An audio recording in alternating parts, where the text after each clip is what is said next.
عیسیٰ کے خدا ہونے کے رد میں آپ وہ سوال پیش کرتے، میں جواب دیتا۔ چنانچہ حضرت مسیح موعود علیہ، اب یہ پہلا لاجواب ہونا تھا ان کا۔ حضرت مسیح موعود علیہ السلام نے دوسرا مضمون اسی وقت تعریف کیا اور حضرت عیسیٰ علیہ السلام کے خدا ہونے کے بارے میں قرآن شریف سے دلائل دیے اور عقلی دلائل دیے۔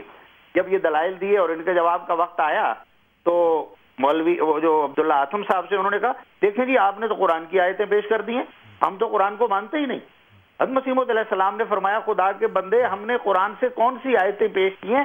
عقلی دلائل دیے ہیں۔ ہم نے سورہ مائدہ کی آیت نمبر 76 پیش کی ہے جو یہ کہہ رہی ہے کہ مسیح ایک رسول تھے، ان سے پہلے بھی بہت رسول گزرے، وہ بھی فوت ہو گئے، وہ ایک عورت کے پیٹ سے پیدا ہوئے، وہ کھانا کھایا کرتے تھے۔ اب یہ ساری دلیلیں جو ہیں یہ تو ایک بشر اور انسان تھا، اس کو خدا تو نہیں ثابت کریں، تم عقلی دلیل کا جواب دے دو، قرآن کو نہیں مانتے اس کا جواب نہ دو۔ اب وہ لاجواب ہو کر رہ گئے۔ تو حضرت بانی جماعت احمدیہ کا یہی وہ کمال تھا جس کے بارے میں مرزا حیرت دہلوی نے بھی آپ کی وفات پر لکھا کہ مرحوم نے تو مناظرے کا رنگ ہی بدل کر رکھ دیا اور ایک جدید لٹریچر کی بنیاد ہندوستان میں قائم کر دی۔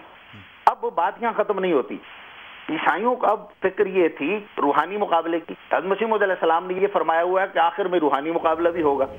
حفظ ما تقدم کے طور پر 5ویں روز ہی بحث سے لاجواب ہو کر انہوں نے اس مقابلے سے بھی ہاتھ کھینچ لیا اور عیسائی مناظر عبداللہ آتم نے ایک اندھا، ایک لنگڑا اور ایک گونگا یہ معذور پیش کر کے کہا کہ ہمیں نہ تو معجزات و نشانات کی ضرورت ہے نہ اس کی طاقت ہے، آپ کو اس کا دعویٰ ہے، آپ کہتے ہیں کہ جی آخر میں روحانی مقابلہ بھی ہوگا، تو ہم پہلے ہی یہ چیلنج کر دیتے ہیں کہ ان کو اچھا کر کے دکھا دیں تب ہم مان لیں گے۔ اس وقت تباً عجیب موقع تھا، مسلمان بھی احمدی حضرات بھی بڑے پریشان ہوئے کہ اب کیا جواب دیں گے مسیح موعود علیہ السلام، کہیں خفت کا سامنا نہ ہو۔ ادھر عیسائی یہ وار کر کے فتح سے کی خوشی میں پھولے نہیں سما رہے تھے کہ لو جی لاجواب کر دیا۔ تب خدا کا شعر مسیح موعود ایک عجب شان تمانیت سے اٹھا اور جلالی رنگ میں فرمایا اے حضرات آپ کی کتاب انجیل مرقس میں عیسائیوں کی یہ نشانی لکھی ہے کہ وہ بیماروں پر ہاتھ رکھیں گے تو چنگے ہو جائیں گے، ہمارے قرآن میں ایسی کوئی نشانی نہیں۔ یہ ضرور لکھا ہے کہ اپنی مرضی کے مطابق خدا ہماری دعائیں قبول کرے گا۔ اب شرط مناظرہ کے مطابق کہ ثبوت دعویٰ اپنی کتاب سے ہوگا، تمہارا فرض ہے کہ ان کو اچھا کر کے دکھاؤ۔ پھر کیا تھا، عیسائیوں پر ایسا سناٹا طاری ہوا، تراسیم کی پھیلی کہ انہی بیماروں کو فوراً اٹھا کر مجلس سے غائب کرنے کی فکر میں تھے۔ ایک عجیب کھلبلی مچی ہوئی تھی کہ وہ معذور وہاں موجود رہ کر مزید ان کی شرمندگی کا موجب نہ ہو۔ تو یہ تو تھا وہ 5ویں دن کا واقعہ، لیکن بالآخر وہ روحانی مقابلے کا آخری دن آیا، عجیب مارکے کا دن تھا۔ حضرت مسیح موعود علیہ السلام اس جیتے ہوئے مناظرے کے بعد اس کے فاتح جب کھڑے ہوئے تو آپ نے اعلان فرمایا کہ فریقین میں سے جو عمدن جھوٹ کو اختیار کر رہا ہے اگر وہ حق کی طرف رجوع نہ کرے تو آج سے 15 مہینوں کے اندر حاویہ میں گرایا جائے گا اور سخت ذلت کا اسے سامنا ہوگا۔ اور یہ پیشگوئی بیان کر کے آپ نے فرمایا کہ یہ نشان اگر سچا ثابت ہو گیا تو آتم صاحب رسول اللہ صلی اللہ علیہ وسلم کے سچا ہونے کی یہ دلیل ہوگی یا نہیں ہوگی؟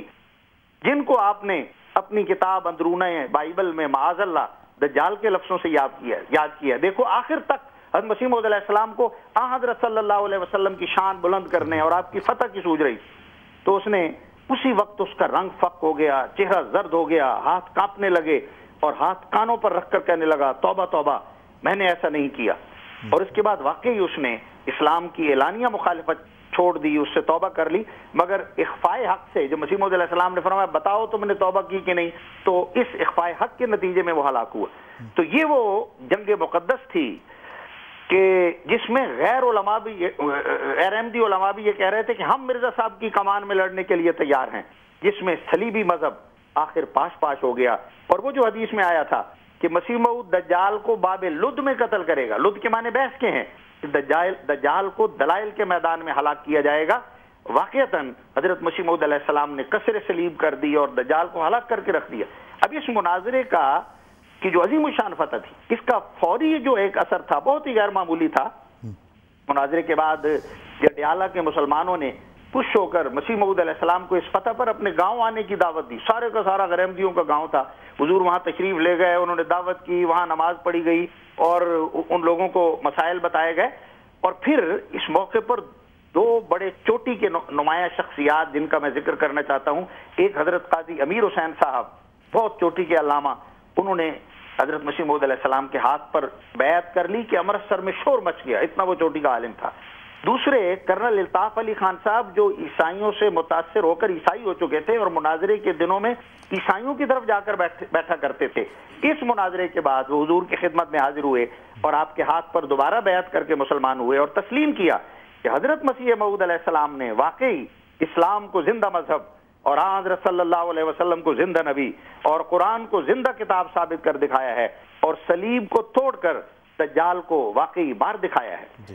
یہ وہ کسر صلیب ہے جس کے بارے میں اس زمانے کے بڑے بڑے علماء، مرزا حیرت دہلوی تک نے یہ لکھا کہ بحیثیت ایک محقق ہونے کے ہم اس بات کا اعتراف کرتے ہیں کہ کسی بڑے سے بڑے آریہ اور بڑے سے بڑے پادری کو یہ مجال نہ تھی کہ وہ مرحوم کے مقابلے میں زبان کھول سکتا.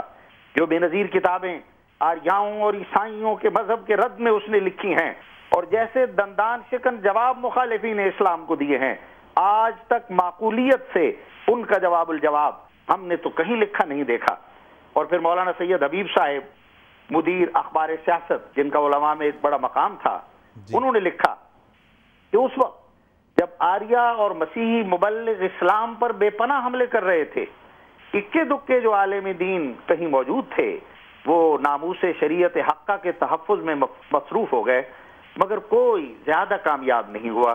اس وقت مرزا غلام احمد صاحب میدان میں اترے اور انہوں نے مسیحی پادریوں اور آریہ اپدیشکوں کے مقابلے میں اسلام کی طرف سے سینہ سپر ہونے کا تہیہ کر لیا. مجھے یہ کہنے میں ذرا باک نہیں کہ مرزا صاحب نے اس فرض کو نہایت خوش اسلوبی سے ادا کیا اور مخالفین اسلام کے دانت کھٹے کر دیے. اور مولوی نور محمد صاحب نقشبندی کا حوالہ میں پہلے بتا چکا ہوں کہ انہوں نے ہندوستان سے لے کر ولایت تک کے پادریوں کو شکست دے دی. اور آخر میں یہ آواز جب گونجی ہے مصر کے اندر اور عرب کے اندر، تو وہ حوالہ میں اخبار الفتح قاہرہ کا پیش کر کے اس کو ختم کروں گا. وہ کہتے ہیں کہ اس جماعت کے کام حیرت انگیز ہیں، یعنی جماعت احمدیہ کے، جو آج بھی 100 سال بعد بھی یہ کسر صلیب کرتے ہوئے خلافت احمدیہ کے زیر سایہ اس کام کو جاری رکھے ہوئے ہے. اس کی تفصیل وہ آج کے دور کے حوالے سے بتاتے ہیں کہ اس جماعت کے کام حیرت انگیز ہیں. احمدیوں نے اپنا قلم اور آواز مختلف زبانوں میں احیاء اسلام کے لیے استعمال کی ہے اور مشرق و مغرب میں اپنے اموال خرچ کر کے اپنے عقائد پھیلائے ہیں. چنانچہ یہ جماعت بہت اہمیت حاصل کر چکی ہے. ایشیا، یورپ، امریکہ اور افریقہ میں ان کے تبلیغی مراکز قائم ہو چکے ہیں. یہ مراکز علمی و عملی رنگ میں تو عیسائیوں کے مراکز کے ہم پلہ ہیں، لیکن اپنے اثرات اور کامیابی کے لحاظ سے عیسائیوں کو ان سے کوئی نسبت نہیں ہے. یہ جماعت سب سے زیادہ کامیاب ہے کیونکہ اس کے پاس اسلام کے حقائق و معارف ہیں.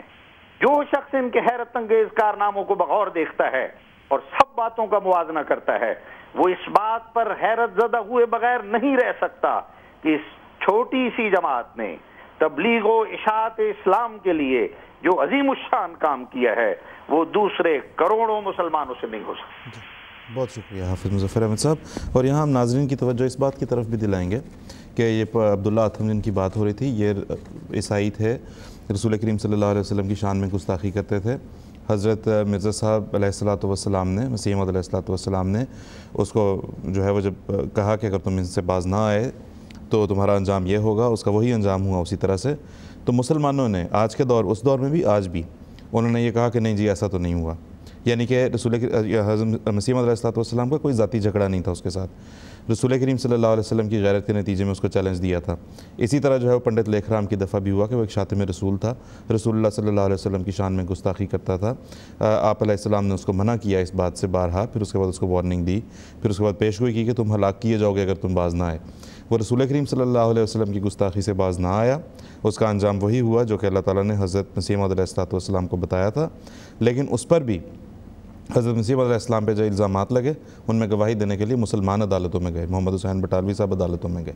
تو یہ بھی دیکھیں کیسی نفرت کی انتہا ہے کہ جہاں پہ اسلام کی فتح ہوتی ہے وہاں پہ بھی اپنی اندھی مخالفت میں حضرت مرزا صاحب علیہ الصلوۃ والسلام کی مخالفت جو ہے اور ان کے خلاف کے اور افطرا گھڑنے سے باز نہیں رہتے یہ لوگ. تو اب اضافہ کرنا چاہتا تھا جی کہ یہ ہمارے وہاں پاک و ہند کے مولویوں کا حال ہے، لیکن عرب دنیا ماشاءاللہ اس بارے میں اور طرح کا ریئیکشن رکھتی ہے۔ یہ حافظ صاحب نے عرب حوالہ دیا، میں اس حوالے سے بات کر رہا ہوں کہ جی الحیات چینل ہے، اس پہ ایک زکریا بطرس عربی میں ایک نبی صلی اللہ علیہ وسلم کو بہت گالیاں دیتا ہے اور اس کا جواب نہیں کوئی دیتا تھا، تو ہمارے مصطفیٰ ثابت صاحب نے اس کا جواب MTA کے تھرو دیا اور وہ کتاب بھی چھاپی، اجوبہ عن الایمان۔ جی تو ازہر نے عیسائیوں کو کہا کہ جو مصطفیٰ ثابت کا جواب ہے وہ ہماری طرف سے جواب۔ بہت اچھا، بہت شکریہ من صاحب، جزاک اللہ۔